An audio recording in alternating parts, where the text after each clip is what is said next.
سر قرآن پاک سیکھنے سکھانے کے فائدے اور ان کا اجر و ثواب کے حوالے سے تھوڑی سی وضاحت فرمائیے۔ ماشاء اللہ جی، سوال کیا گیا کہ یہ قرآن مجید یہ سیکھنا اور سکھانا اس کا اجر و ثواب کیا ہے، ہمیں سے کیا فائدہ ملتا ہے۔ ماشاء اللہ بڑا زبردست سوال ہے۔ اس کا جواب اللہ کے رسول کریم صلی اللہ علیہ وسلم نے خود دیا ہے۔ وہ کہتے ہیں کہ خیرکم من تعلم القرآن وعلمہ، تم میں بہترین وہ ہے، خیرکم تم میں خیر والا وہ ہے جس پر اللہ کی طرف سے خیر ہوتی ہے، رحمت ہوتی ہے، وہ باقی لوگوں سے بہترین ہے۔ من جو تعلم علم دیتا ہے، سکھاتا ہے قرآن کو، وعلمہ اور سیکھتا بھی ہے۔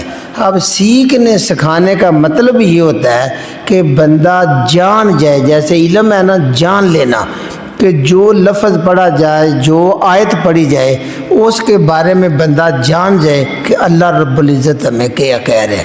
تو اس کے لیے ایک حرف پڑھنے کی 10 نیکیاں ملتی ہیں، اور اگر ایک آیت سیکھ لی جائے تو اللہ کے نبی صلی اللہ علیہ وسلم نے فرمایا ہے کہ اس کو 100 نوافل ادا کرنے کے برابر اجر ملتا ہے۔ لہذا قرآن مجید کا علم حاصل کرنا، قرآن مجید کا مطلب معنی یہ بیان کرنا، یہ سیکھنا سکھانا، یہ اللہ کے ہاں بہت آسان عمل ہے، اور وہ انسان سب سے افضل قرار دیا گیا ہے۔ جزاک اللہ خیر۔